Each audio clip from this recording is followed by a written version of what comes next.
It's sad to see how the political events of this year have really made people more cynical and turned a lot of young people away from politics.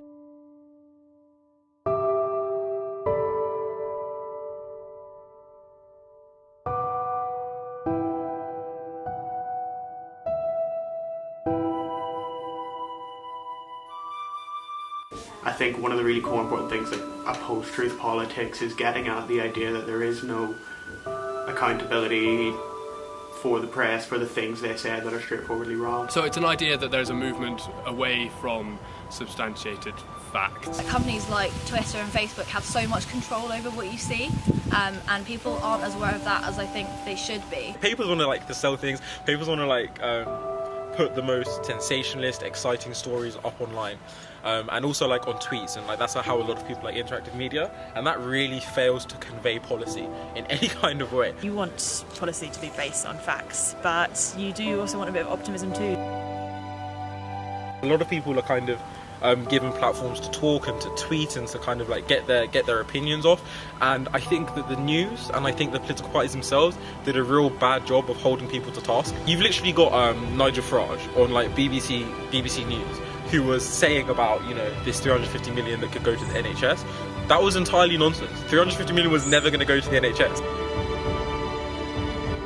The main tool of post-truth politics could maybe be division. That's the main downside of what we're seeing here, is that it works through telling people that we're in opposition to each other. Everyone creates their own network, and we're living in this world where everyone, your news feed is filled with people who agree with you, and then there's a separate online world full of people who think the opposite, and you never see each other. There is a perception that young people are homogenous and specifically all liberal, and I don't think that's accurate at all. A lot of the people on the left view people on the right as racist and just put them into this racist, homophobic category and just totally discredit their viewpoints, and obviously that is problematic because there are viewpoints on the right that are legitimate. It does create this idea that anyone who's on the opposite side is the other and that they're wrong.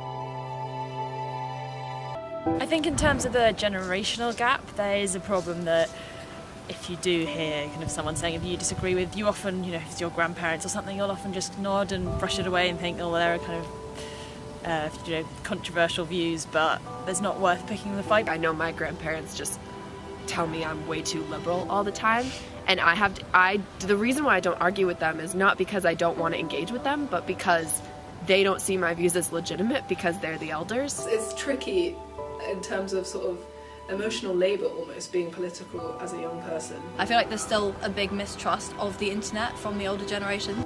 Just because there are new forms of media with which we can engage politically doesn't mean we abandon the old ones.